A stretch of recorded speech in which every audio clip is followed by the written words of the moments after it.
Muy buenas tardes. No solamente una, varias verdades incómodas en este tramo en el que queremos hablar en principio de un mundo que arde o se inunda. Terrible lo que ha sucedido en la ciudad de Nueva York, también en Nueva Jersey.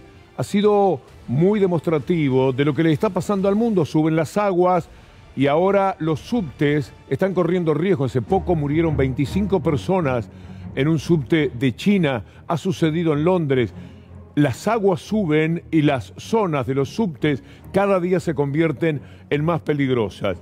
Una notable bióloga internacional, Milestream, @Milestream, dice: soy consciente de que este tema produce mucha ansiedad, porque es como decir que se nos viene encima el apocalipsis.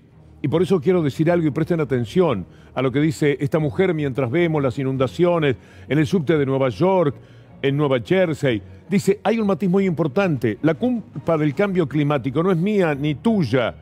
Es de las grandes fortunas que llevan haciendo lo que les da la gana hace siglos. Ni tú ni yo hemos acumulado más dinero del que podíamos ganar en 1000 vidas a costa de emitir gases de efecto invernadero durante siglos. Ni tú ni yo disponíamos de información detallada acerca del problema que estaba generando eso. Y decidimos encubrirla para enriquecernos aún más. No fuimos nosotros. Enriquecerse siempre a costa de la clase trabajadora de manera tanto directa como indirecta. Podemos informarnos e informar a otras personas. Podemos elegir qué partidos votamos y cuáles no. Podemos protestar y boicotear y negarnos a aguantar más esta porquería. La culpa de la crisis climática es del capitalismo. No lo pierdan de vista. No dejen de pelearlo. Hay esperanza. Vamos a salvar muchas cosas buenas si aceptamos estas verdades incómodas. Todas estas imágenes tienen que ver con un mundo que se destruye, mezclando inundaciones con incendios, porque en California, mientras Nueva York es tapada por el agua en muchos sectores, en California están quedándose sin nada como consecuencia de los incendios. Increíble lo que ha sucedido en estas horas, en esas ciudades, en ese mundo de los Estados Unidos que parece más difícil de atacar porque da la sensación de que lo tienen todo. Y no es así. También ellos están padeciendo. Por eso la verdad les resulta incómoda. Miren este tuit del Washington Post a propósito de lo que les estamos mostrando, pero también del COVID-19. El COVID ha golpeado a las comunidades nativas con más fuerza que a cualquier otra en los Estados Unidos, con una tasa de mortalidad 2 veces mayor que la de las comunidades blancas. Incluso sin una pandemia normal en la nación navajo, significa falta de agua potable y servicios de salud. Y ahora otra verdad incómoda. Vamos a ir al estado de Texas, posiblemente el más retrógrado de los Estados Unidos. Y allí la lucha por el aborto, que cede terreno permanentemente frente al embate conservador de la ultraderecha de ese estado. Miren esta información. El Supremo de Estados Unidos da luz verde a la ley antiaborto de Texas, cuando hace 20 años que muchísimos estados tienen ley pro aborto. En los Estados Unidos se produce este retroceso. Escuchen a esta bestia del gobernador de Texas.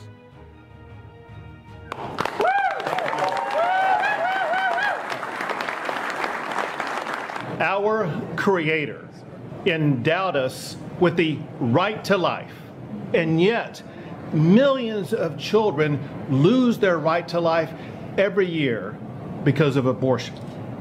In Texas, we work to save those lives. Estas cosas determinan que a la Argentina también la puedan poner como ejemplo en ese sentido. Les Boys acaba de publicar este tuit y nosotros les vamos a recordar las imágenes. Texas prohíbe los abortos después de 5 o 6 semanas. Se están aprobando docenas de otras leyes contra el aborto en todo el país, en todo Estados Unidos. Esto es lo que se necesitó para legalizar el aborto en Argentina, un movimiento de masas. Esto es lo que necesitamos en Estados Unidos para contraatacar aborto gratuito, ilegal. Ha pedido. Bueno, miren ustedes a qué se refiere Les Boys. Esta fue la militancia que hubo en la Argentina por la ley que permite el aborto en el país. Esto es un ejemplo para el mundo y vale la pena que sea Les Boys quien lo está señalando. Verdades incómodas que nosotros queremos refutar, enfrentar también desde C5N.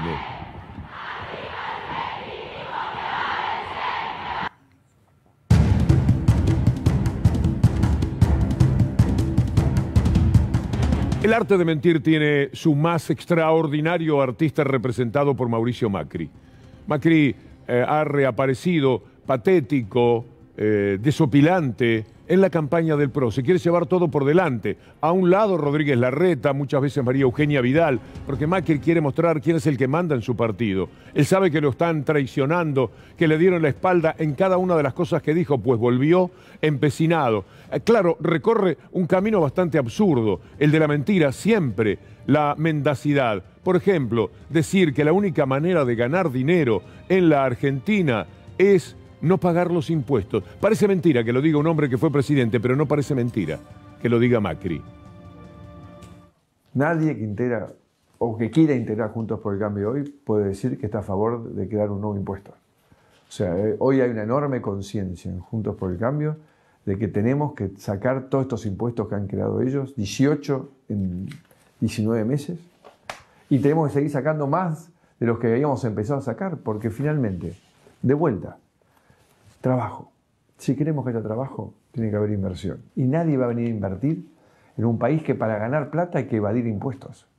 Hoy nadie que pague todos los impuestos en la Argentina puede tener un retorno sobre su capital. Vamos a ver qué hizo Macri.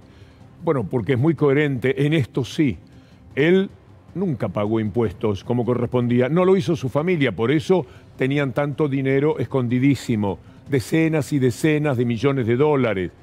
Esto se supo cuando blanqueó el dinero con el cuento que le hizo a los jubilados, una estafa moral colosal para poder traer el dinero de su hermano, el propio, que lo traía su propio hermano, el de Mindlin, el de Caputo, el de sus amigotes. ¿Usted se acuerda lo que respondió cuando le preguntaron cómo él, que siempre hablaba de transparencia, era capaz de hacer una ley de blanqueo que permitía que su hermano anunciase, porque no los trajo, que tenían algún banco en el mundo casi 40 millones de dólares?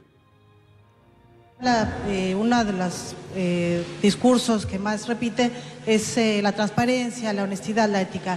¿Cómo explica entonces a los argentinos el hecho de que su hermano haya blanqueado millones de pesos gracias a la ley que usted reformó por decreto? Gracias. Que mi hermano haya blanqueado era un derecho que le daba la ley y lo hizo dentro de la ley. Es gracioso también, es desopilante, pero es un truán, porque la ley la hizo él.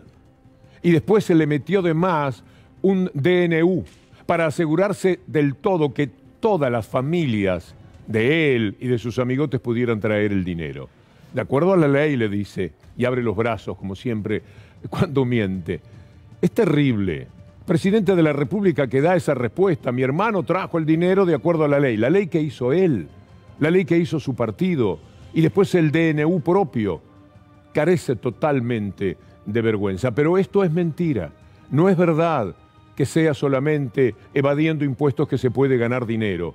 Evaden porque les gusta ganar muchísimo más dinero todavía del que pueden tener. Pero mucha gente paga los impuestos, mucha gente asume esa responsabilidad y también gana dinero. Lo que pasa es que ellos no tienen límites en su ambición. Un hombre que cuando empieza como presidente dice, vengan, vamos a hacer una compañía para quedarnos con los parques eólicos. Vos fulano de Sogma ponía sus gerentes, etcétera, y armaba la compañía. Ahora ustedes compren los parques eólicos, están baratísimos, y yo les voy a dar valor como presidente, y después los vendemos. Y lo hizo. Es decir, no hay plata que le alcance a semejante personaje. Por eso dice esta síntesis oprobiosa, que no sé por qué le sale gratis. Para hacer dinero en el país hay que evadir, y fue presidente de la República, claro, puesto a representante de un sistema neoliberal que le da lo mismo que cualquiera sea presidente, pero lo fue, y esto es lo que está diciendo. Por supuesto, siempre habla de la magia que él podría hacer en tantos y tantos temas. Esto es risueño, esto es para divertirse con Macri, escúchelo. Si hubiésemos tenido la reacción que teníamos en nuestro gobierno y mínimo de sentido común, todas las vacunas hubiesen estado acá y hoy no tendríamos más de 100.000 muertos. Y lamentablemente, lo más triste en este momento, Alfredo, al mundo se quieren ir nuestros jóvenes. Lo más importante que hay en este país es la familia. A mí me parte el alma cuando escucho, ahora todos los días. Miren lo que sucede, por ejemplo, dicho por Nora Barr en el Destape, una de las personas que más ha hecho desde la información, el análisis periodístico por el mundo de la ciencia en la República Argentina. Esto es lo que señala Nora Barr. Programa Raíces ya se repatrió a 50 científicos más. Otra vez estamos en lo mismo. No obstante lo cual, va Lautaro Maislin a Rosario a cubrir los disparates de Macri y se encuentra con gente que habla de esta manera frente a la realidad que ni siquiera se da cuenta que tiene a su favor. Yo lo que quiero es que nos dejen de robar el futuro.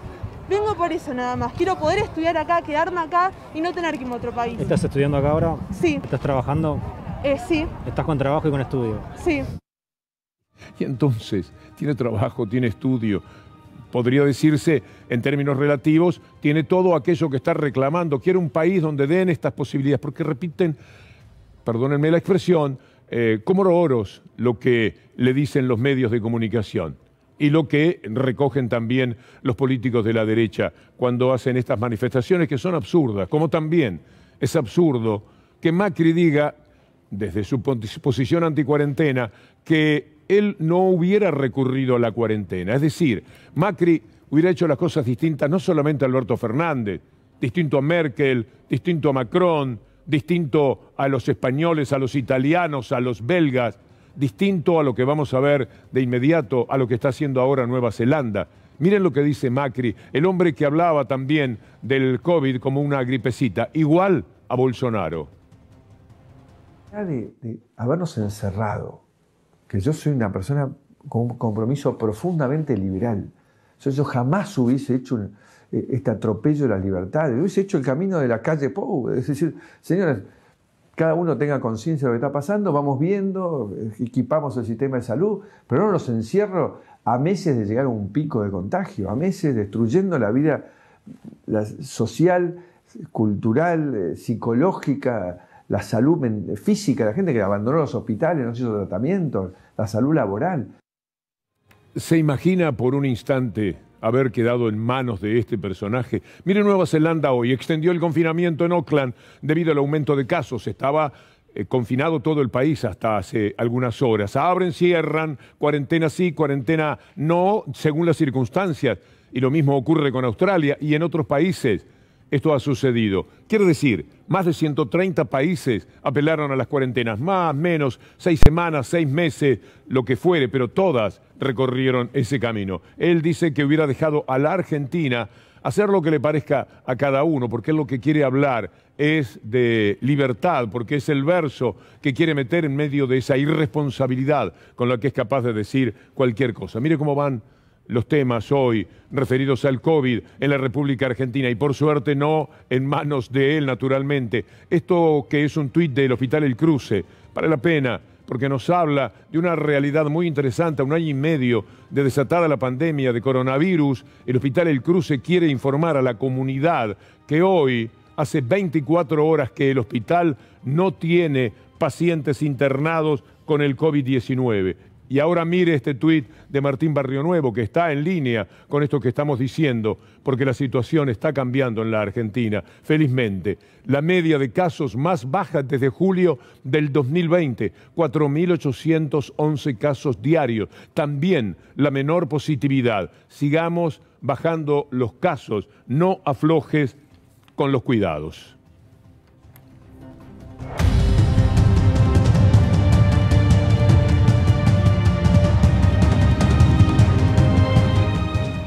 Pero el país no solamente discute entre las sandeces que es capaz de decir Macri, entre sus disparates, lo inimputable que él se siente evidentemente para hacerse cargo de la campaña del PRO, separando prácticamente de eso a aquellos que él siente que lo habían traicionado.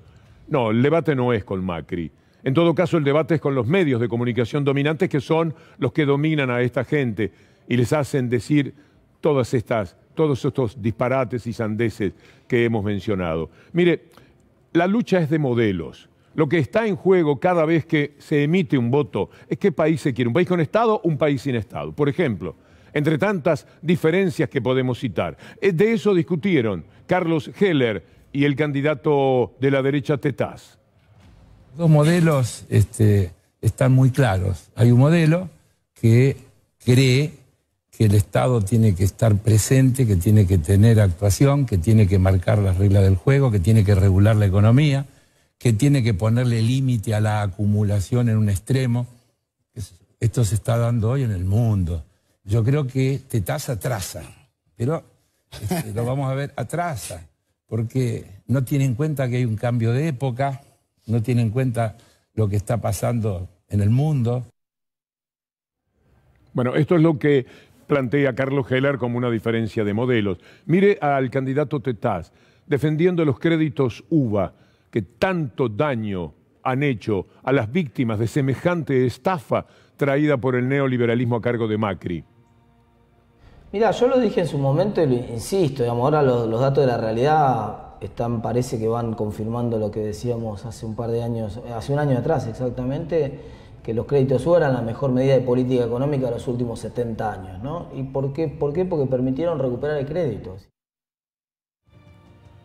Mire lo que dice Ferraresi como respuesta a Tetaz y aquello que señalaba de los créditos UVA. Qué vergüenza, qué oprobio, ciertamente. Ferraresi, que es el que está tratando de sacar a la gente a flote en medio del problemón que dejaron con los UVA, dice, los UVA fueron una catástrofe. Y esto es verdad. Escúchelo otra vez a Tetaz, un poquito por lo menos, porque vale la pena refutarlo de otra manera.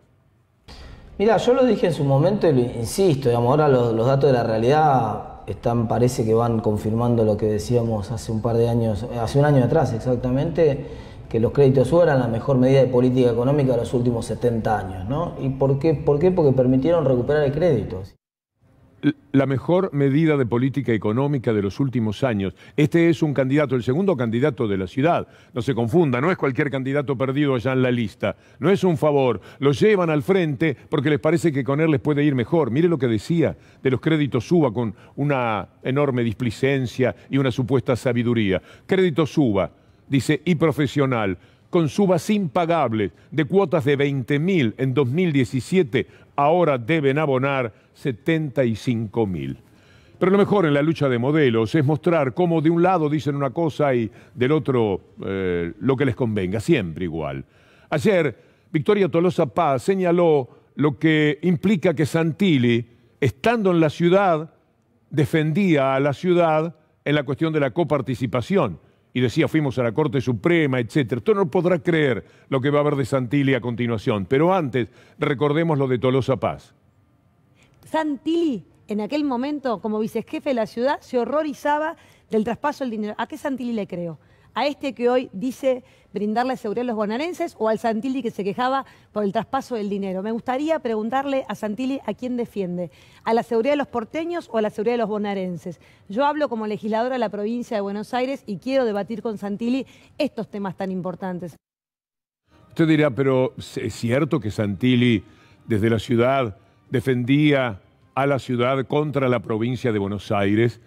¿Con qué cara, con qué desfachatez se presenta ahora en la provincia de Buenos Aires, después de cuando ni soñaba ser candidato? Ustedes lo van a escuchar hablar en septiembre del año pasado. Hace un año él no sabía que iban a hacer este cruce de bochorno también. Él a la provincia de Buenos Aires, de la que no debe conocer absolutamente nada, y ella, huyendo de Kicillof y de las obras realizadas en la provincia, a la ciudad de Buenos Aires. Ella diciéndolo por María Eugenia Vidal.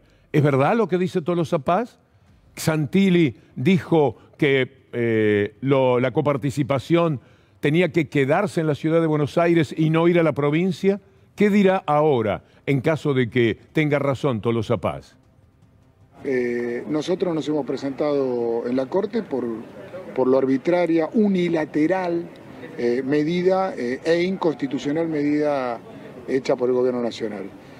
Acá hay un convenio entre partes, nación y ciudad, donde se estableció el traspaso de la función de seguridad Y lo que estamos sosteniendo y reclamando es el derecho de los argentinos que viven y que vienen a trabajar o desarrollar sus actividades en la Ciudad de Buenos Aires de la no pérdida de esos recursos. Entonces lo vamos a sostener, vamos a ir a la Corte, dijimos que lo íbamos a hacer y lo estamos haciendo.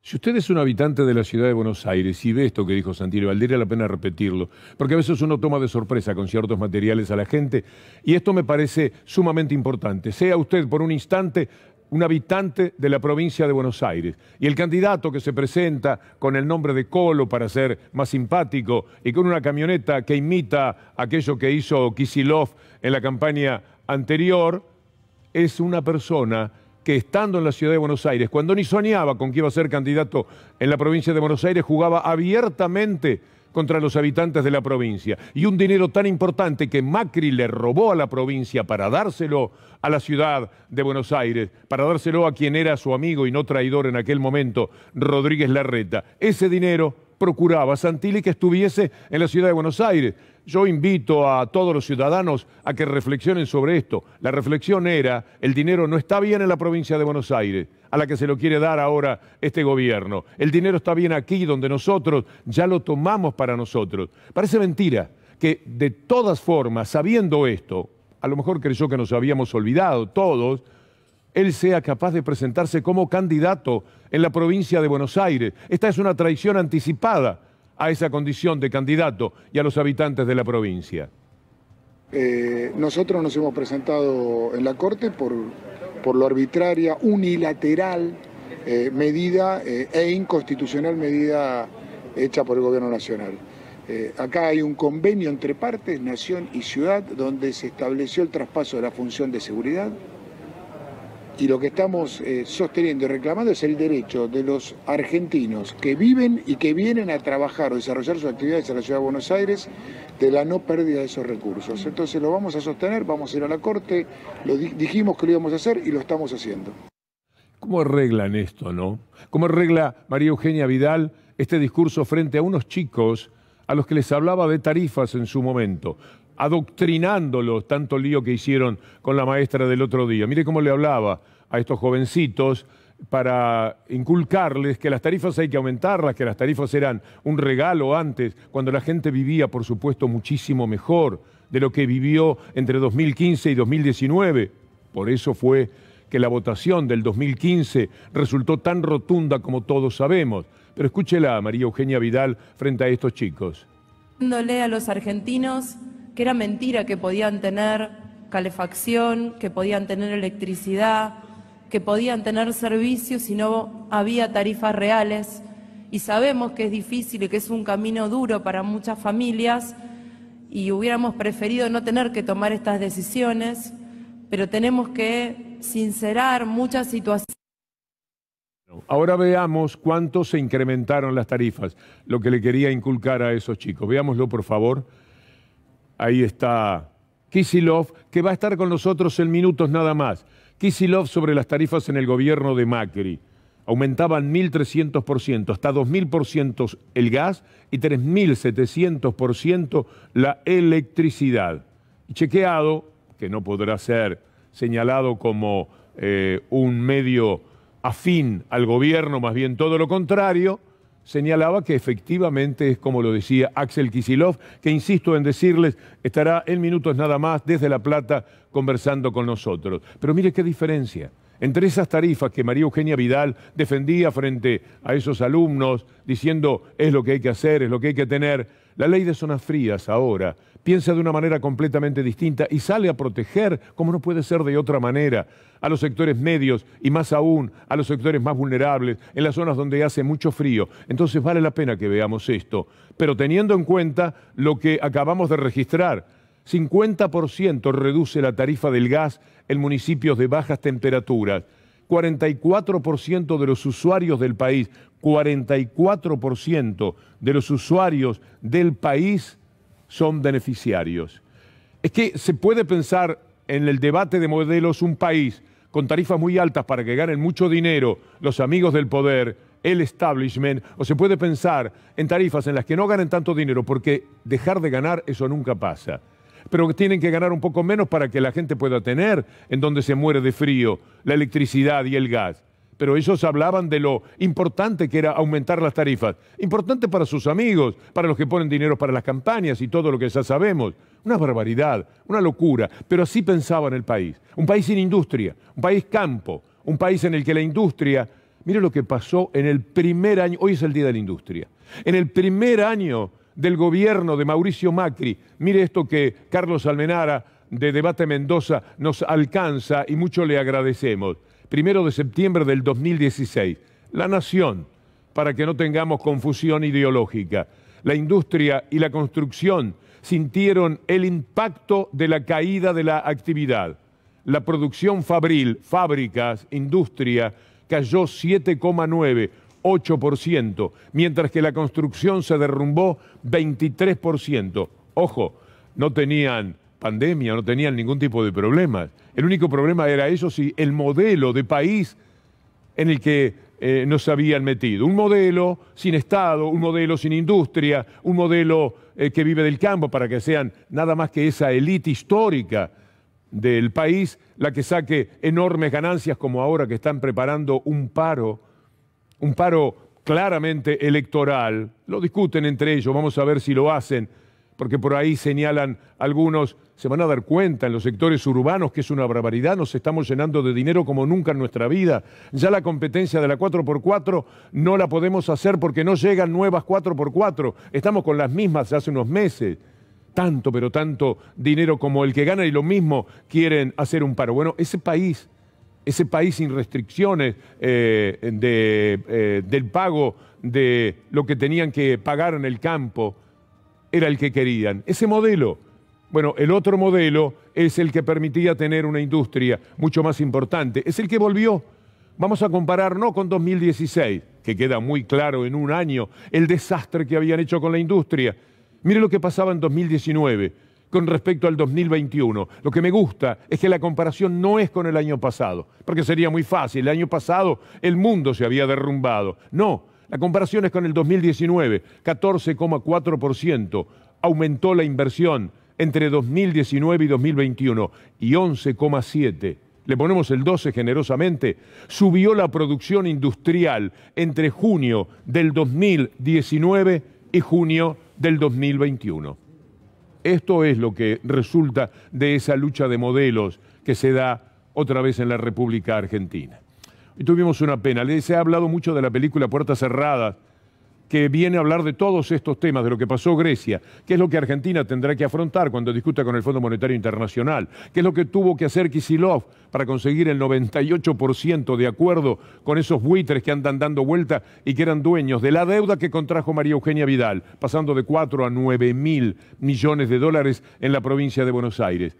Pero esa película hoy nos provoca mucha pena también, porque la música la hizo Mikis Theodorakis, un ídolo, un hombre de más de 90 años, que ha sido un músico maravilloso, pero también un hombre de la lucha, un hombre integrado a la responsabilidad de un artista comprometido con su pueblo, luchando siempre contra esa derecha y ese neoliberalismo que todo se lo lleva por delante, como vuelve a suceder ahora en Grecia. Murió Mikis Theodorakis. Vamos a verlo por un instante con Fidel Castro.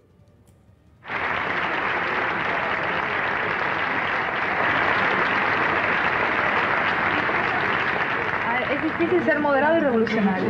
Io penso che la musica è più difficile che la politica. Que la musique est encore plus difficile que la politique. Y la prueba es Et la preuve en est que hay muchos políticos en el mundo. que beaucoup de politiciens dans le monde, Hay muchos políticos mais il y a beaucoup de que politiciens no son qui revolucionarios. ne sont pas des révolutionnaires. Luego el porcentaje de artistas Alors le revolucionarios pourcentage d'artistes révolutionnaires es mucho mayor que el de est políticos. beaucoup plus grand que celui des politiciens.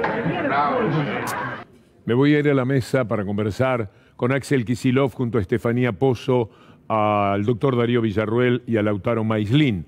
Pero los quiero dejar mientras hago esta recorrida por este estudio enorme de C5N con Mikis Theodorakis y una música que es parte del bagaje cultural de la humanidad. Mikis Theodorakis, que nos dijo adiós y que entró definitivamente en la leyenda, y esta música, y enseguida Axel Kicillof. Teach me to dance. Will you? Dance. Together.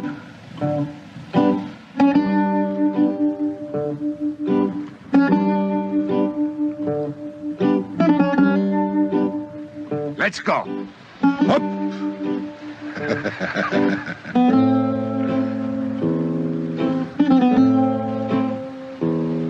Again.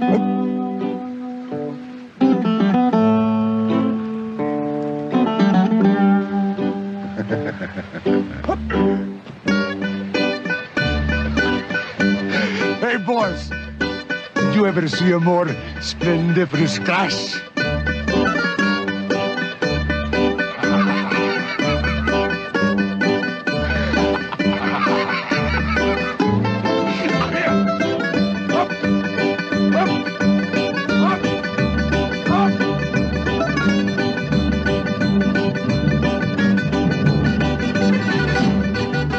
Y llorábamos como adolescentes, porque eso éramos cuando se daba esta histórica película y esta música de quien hoy dejó el mundo.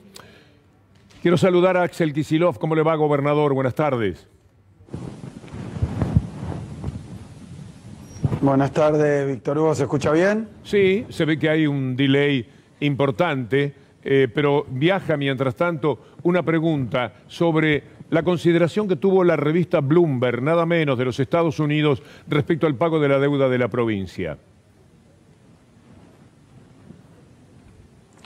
Sí, leí el artículo, un artículo llamativo. Nosotros conseguimos una aceptación del 98% y, sin embargo, lo que mostraba esa nota era como una disconformidad con el modo de negociar, con las decisiones que fuimos tomando. Yo fui muy claro en este planteo, la deuda que dejó Vidal, y llama la atención porque Vidal salió en los últimos días a jugar a la amnesia colectiva, como intentó hacerlo Macri con respecto al endeudamiento que generaron. Bueno, en la provincia de Buenos Aires pasaron de 5.000 millones de dólares a 9.000 millones de dólares en los 4 años de Vidal, endeudándose en 4 años el doble de lo que se había endeudado el gobierno de Scioli, el anterior, en 8.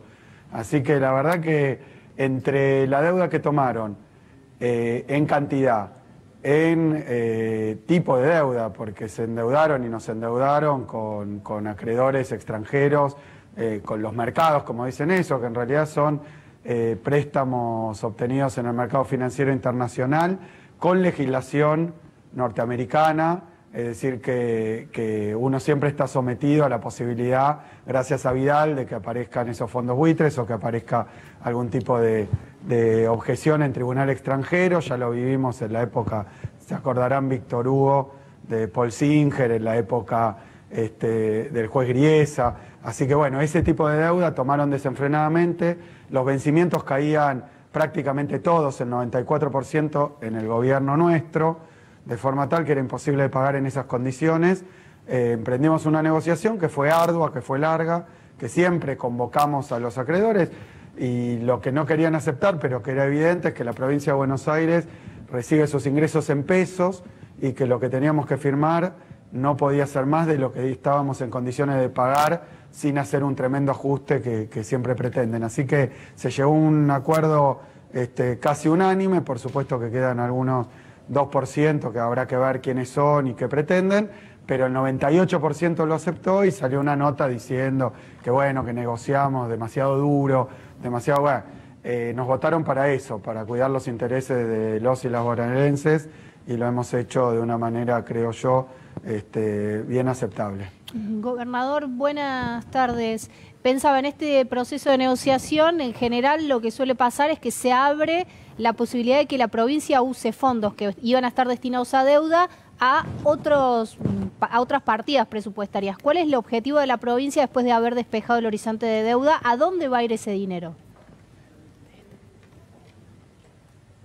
Mira, 4.400 millones de dólares es lo que se ahorró en el próximo plazo, con lo cual eso nos despeja recursos que se van a utilizar en todo lo que hay que hacer en la provincia. Obviamente hemos lanzado este año un plan de obra pública que destaca en el último tiempo, diría el largo tiempo. Hace mucho que no hay un plan de obra que incluya desde obras de vialidad, a infraestructura de puertos, a lo que tiene que ver con vivienda, lo que tiene que ver con arquitectura también en la provincia, con el mantenimiento y mejora de las escuelas.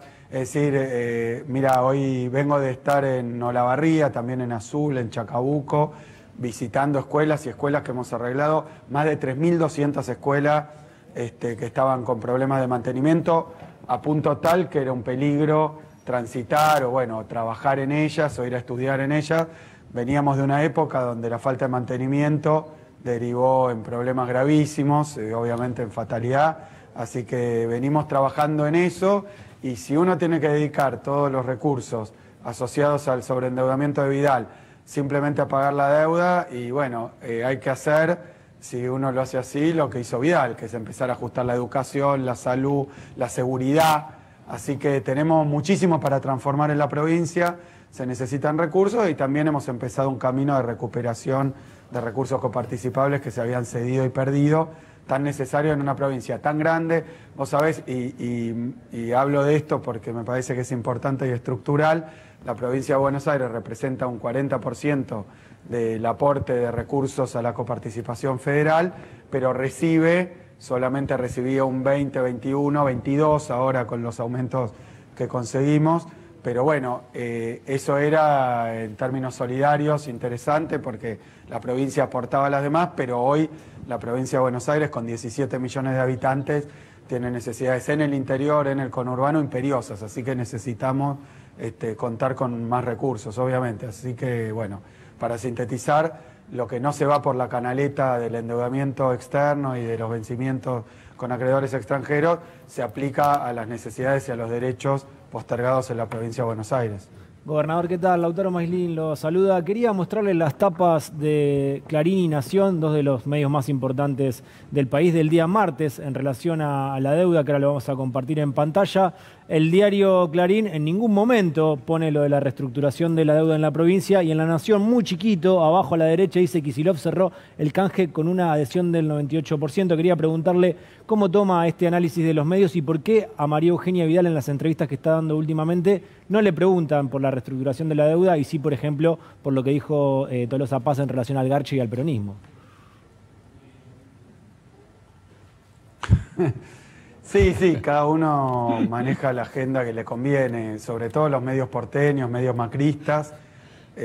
Digo medios macristas porque ya la adhesión que tienen cuando Macri era candidato allá por 2015, durante los 4 años de gobierno de Macri, donde se dedicaron consistentemente a ocultar los desastres que estaban ocurriendo. Por suerte la sociedad los percibía y claramente en su propio cuerpo, ¿no? Lo que estaba ocurriendo en la Argentina. Y ahora que cambió el gobierno desde 2019 y aún con pandemia, hicieron algún gesto en algún momento de actuar como lo que realmente pasaba, que era una emergencia nacional que necesitaba el aporte y la solidaridad y el acompañamiento de todos, y rápidamente cambiaron la postura y empezaron a fustigar y a buscar permanentemente sembrar desánimo, bronca. Así que la verdad que no me extraña.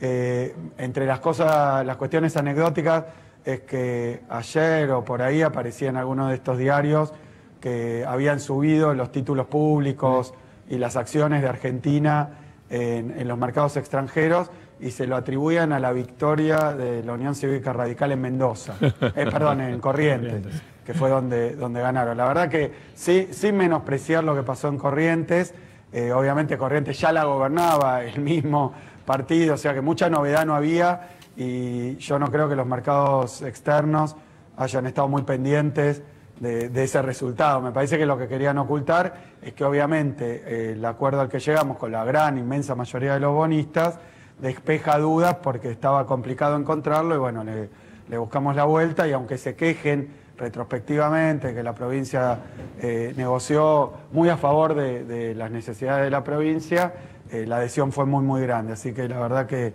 eso nos deja satisfechos y no nos llama la atención que lo oculten, porque las buenas noticias y a mí, te digo a mí porque en general lo que hacían era decir que yo era un defaulteador serial, que no quería pagarle a nadie, que me demoraba mucho en el acuerdo, que era muy duro en hacerlo. Cuando lo encontramos, yo pensaba que iban a empezar a decir, entonces se entregó, pagó de más, y bueno, entonces te acusan de una cosa y la contraria, y a veces es muy difícil siquiera intentar una respuesta porque es absolutamente inconsistente. No sabes ni de qué hay que defenderse, así que no hay que perder mucho el tiempo defendiéndose. Gobernador, ¿cómo le va? Darío Villarruel lo saluda, y hoy hablamos por radio respecto de una campaña muy sensible, más allá del ruido de una campaña electoral, el tema de la pandemia, de las muertes, de las vacunas. Y usted hacía un recorrido muy interesante acerca de lo que tienen que hacer los que son candidatos a la hora de enfrentarse a la gente y tratar que los voten. Sí, hoy efectivamente charlamos un rato a la tarde, venía postergado del domingo y del domingo anterior, así que la verdad es que, o del fin de semana, no sé si sábado o domingo y no habíamos podido hacerla. Yo hoy lo que te planteaba, Darío, y creo que es un tema que es complejo y que es sensible, es que estamos yendo a votar en medio todavía de una pandemia. A la salida es cierto, porque la vacunación, a pesar de todo lo que dijeron, va avanzando. Ahora repasaba los números, casi 11 millones de vacunados con primera dosis y cerca de 5.700.000 con segunda dosis, pese a que dijeron también en tapa de algunos de esos diarios que no iba a haber vacunas para los mayores de 60 años hasta el año 2022, para los menores hasta el 22, después dijeron que la vacuna era veneno, después que había poca, después que no era Pfizer, después que está bien, eran buenas vacunas, pero falta la segunda dosis, después que faltan los chicos, después que tienen los chicos, pero falta, ahora van a empezar con la tercera dosis y en cualquier momento dicen que compramos demasiadas vacunas y que para qué lo hicimos. La verdad es que ha sido muy difícil llevar adelante una pandemia con tan poco acompañamiento, pero no digo eso de acompañamiento porque nivel crítico puede haber, pero date cuenta que cada vez critican una cosa nueva y cuando resulta ser falsa o se soluciona, pasan a otra nueva sin siquiera dar cuenta del error que habían cometido o la mentira que habían dicho.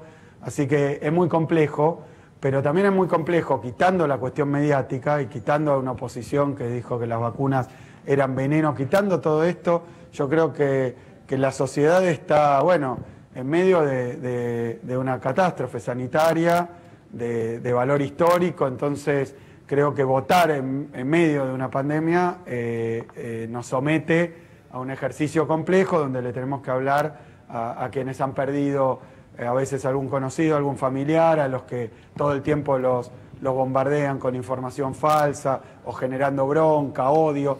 Entonces, ante esta situación creo que hay que dar un poco en esa sintonía que no tiene que ver con contratar a ningún consultor ni a ningún asesor de marketing, ni buscar un eslogan, ni inventarse algo parecido al Clio, a ver si se puede recorrer la provincia, ni nada parecido. Lo que me parece que hay que hacer es ser muy serio con esto y también expresar muy bien lo que queremos decir y lo que queremos hacer. Estamos a la salida de la pandemia, renacen o pretenden que nos olvidemos de lo que pasó antes de la pandemia, que fue el macrismo, y en base a eso ahora vienen a señalar con el dedo y a dar recomendaciones, consejos y el libro gordo de Petete. Yo creo que la verdad es que la sociedad está conmocionada por la pandemia, pero quiere que así como la cuidamos durante la pandemia, la cuidemos a la salida de la pandemia, que acerquemos todos los instrumentos, toda la asistencia, todo el acompañamiento que podamos en este proceso de recuperación incipiente. Hoy en el Día de la Industria nos juntamos con industriales de la provincia y la verdad que hay varios valores que no solo están a niveles del 19, sino por encima del 19, porque también decirle a la sociedad que queremos volver a como estábamos antes de la pandemia es bastante injusto, porque antes de la pandemia ganamos las elecciones para sacarnos de lo que nos había producido Macri y Vidal. Así que creo que hay que ser muy claros con qué provincia queremos, con qué país queremos y de qué modo vamos a trabajar para conseguirlo. Y creo que también hay que machacar con el tema de que fue la sociedad, fue el pueblo de la provincia de Buenos Aires, en nuestro caso, que ejerciendo solidaridad y ayudando y dando una mano y pensando en el otro, nos permitió pasar la pandemia sin que nos faltara una cama, un respirador, un médico que atendiera a quien lo necesitara. Luego conseguimos las vacunas, también mucho acompañamiento en el plan de vacunación, a pesar del bombardeo de mentiras que trataron de sembrar miedo y descrédito. Y ahora estamos en el proceso ya de recuperación, saliendo de la pandemia, y ahí es donde hay que juntar fuerza para reconstruir una provincia devastada, primero por Macri y Vidal, y luego por el coronavirus, y llevar a renacer todo aquello que perdimos y todo aquello que necesitamos. Gobernador, si nos ayuda, después de la pausa tenemos muchas preguntas más para hacerle. ¿Cómo va la vacunación casa por casa? ¿Cómo entiende es el resultado de lo que ya se ha hecho? ¿Cuál es el dibujo que tiene el mate que está tomando? Porque veo que hay un dibujo de ese mate. ¿Qué piensa de la coparticipación? ¿En qué está ese tema tan importante para la provincia de Buenos Aires? Y como alguna vez le tocó padecerlo, ¿qué opinó del escrache que tuvo que sobrellevar Ginés González García? Aunque sea en pocas palabras todos estos temas y algunos económicos con Estefanía Pozzo, queremos plantearle en instantes nada más. ¿Nos espera 2 minutos? Sí, por supuesto, los espero. Gobernador Kicillof, si nos dan los tiempos, estas serán las preguntas. Por ejemplo, Estefanía Pozzo. ¿Cómo se viene la próxima temporada de verano en la costa, por ejemplo? Muy bien. El señor Villarroel. ¿Cuándo estarán todos vacunados con las segundas dosis? Ajá. ¿Y Lautaro Maislin? ¿Qué piensa de lo que dijo Mauricio Macri, que no quieren venir inversores porque para ganar plata hay que evadir? Empiezo preguntándole cómo va la vacunación casa por casa, que vi a la gente de Euronews hacer una nota muy ambiciosa tomando en consideración lo que se estaba haciendo en la provincia de Buenos Aires. Miren, participé personalmente de algún operativo, estuve hace poquito acá cerca en La Plata, donde trabajamos, donde vivo, y la verdad que eso es espectacular, eso es lo que tengo para decir. La verdad que, en primer lugar, la recepción que hay de parte de cada uno de los barrios, cuando se los va y se los va a buscar, se les acerca la vacuna, es excelente. Tengo que decir que mucha de la gente que no logró vacunarse todavía no lo hizo. Alguna poca es porque refiere a algo que escuchó por la televisión, que le da miedo la vacuna, que está esperando que esté aprobada de no sé qué manera o que salga tal cosa. Esa fue toda la duda que trataron de sembrar con la campaña antivacunas, que bueno, que hizo mella en alguna gente, en algunos sectores. Afortunadamente no es el grueso, se dio esa batalla en su momento y se ganó, pero hay quienes no se van a vacunar porque, bueno, por horario de trabajo, por problemas de accesibilidad o porque tienen que atender cuestiones en sus hogares que les impiden salir hacia el vacunatorio, así que está funcionando realmente muy bien, es un trabajo artesanal, lo estamos haciendo en barrios que están o alejados, o son barrios populares o carenciados, donde hay problemas de todo tipo, entonces es importante llegar con la vacuna, pero te digo, Víctor Hugo, tenemos un porcentaje de población ya vacunada muy elevada, incluso en estándares internacionales. El día de ayer, por ejemplo, la Argentina como un todo tenía 61% vacunados con primera dosis y Estados Unidos 60%. Así que la verdad que el operativo de vacunación, la campaña de vacunación viene marchando muy bien, pero es importante llevarle a cada uno de los vecinos y vecinas la vacuna más cerca y ayudarlos en el acceso a la vacuna. Así que eso está funcionando muy bien, tenemos operativos móviles, a veces instalamos carpas y bueno, y esto da resultados, está dando resultados. Y es un trabajo donde tiene voluntarios, donde la verdad es que... y muchos jóvenes. Está saliendo bien. Hoy estuvimos en Pilar hablando con diferentes... Bien. Perdón que lo corte, estaba tratando de resumir. Digo, finalmente está saliendo bien. ¿Cómo va o cuáles son las proyecciones sobre la temporada? Sobre todo pensando que se lanzó previaje y debe haber ahí alguna relación entre las reservas ya. Mira, hoy miraba los números que mostraba Mar del Plata, pero también lo tenemos en todos los destinos turísticos de la provincia de Buenos Aires. La verdad que incluso en estas vacaciones de invierno, que hubo todavía limitaciones, que todavía no habían bajado tan decididamente los casos, que nosotros no hicimos mucha promoción de destinos turísticos porque todavía estábamos en una transición y en un avance muy fuerte de la vacunación, pero no a niveles que esperábamos tener justamente pasado el mes de julio primero y agosto después, pero la verdad es que se ve ya que hay ganas, que hay movimiento, que hay interés, que hay intención y estamos preparándonos para ese verano. Obviamente está la amenaza de la cepa esta nueva Delta, pero también sabiendo que cuando un porcentaje importante de la vacuna ya genera una cobertura y una inmunidad suficiente.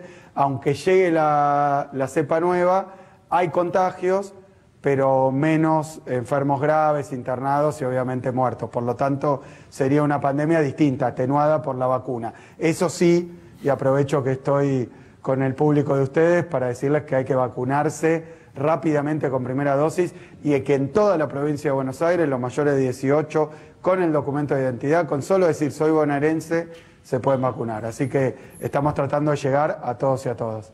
Llega Gustavo Silvestre en 2 minutos, a ver si entran 2 preguntas en esos 2 minutos, doctor Villarruel. Vamos rápido con el Clio, como la campaña anterior. Las segundas dosis, ¿cuántas hay en provincia y cuándo piensa que nos podemos acercar al 61 de la primera? Mira, tenemos vacunados 5.700.000 con segunda dosis, de los casi 11 millones vacunados con primera. Es decir, que contra todos los pronósticos y los agoreros que decían que no iba a haber segunda dosis, que no íbamos a llegar, la verdad que está marchando más o menos a 150.000 vacunados por día en nuestra provincia promedio.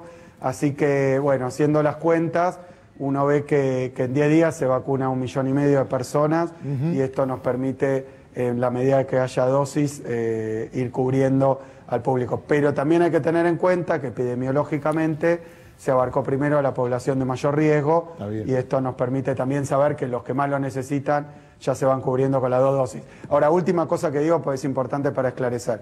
Si uno no está vacunado, tiene 0% de protección. Si recibe la primera dosis de cualquiera de las vacunas que tenemos, aproximadamente 80% de protección. Y la segunda lo sube a 90%. O sea que lo más importante es que tengamos a todos cubiertos con una dosis y después la segunda dosis actúa como un refuerzo importante, pero que da una protección adicional. La primera dosis ya nos deja mucho más tranquilos, ¿no? Así que hay que dar esa cobertura lo antes posible. Gobernador, la última de mi parte. Macri dijo que nadie va a querer invertir en un país que para ganar plata hay que evadir impuestos. Para ganar plata hay que evadir impuestos, la pregunta. Y por otro lado, ¿qué piensa de esta declaración?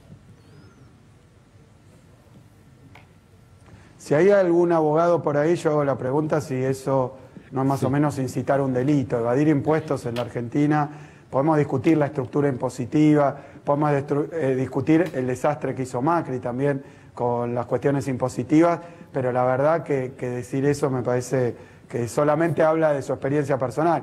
En primera persona tal vez está hablando y confesando que se enriqueció con alguna de estas cuestiones, pero la verdad que me parece de parte de un expresidente, de un dirigente político, algo muy deplorable, muy deplorable.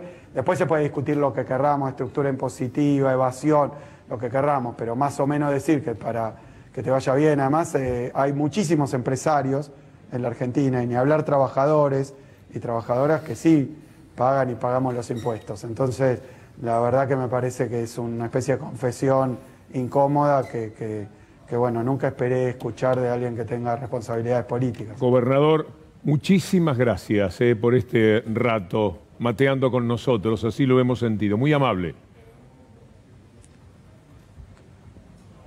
Bueno, perdón, y tiene la tapa de un libro que saqué, pero me lo regalaron. Tengo una colección de mates enorme, pero este es muy, muy lindo. Gracias, gobernador. Llega Gustavo Silvestre. Yo me voy a relatar por Radio Nacional el partido de Argentina frente a Venezuela. Están invitados si gustan, como también para la hora de mañana a las 7 de la tarde. Hasta entonces, y muchas gracias.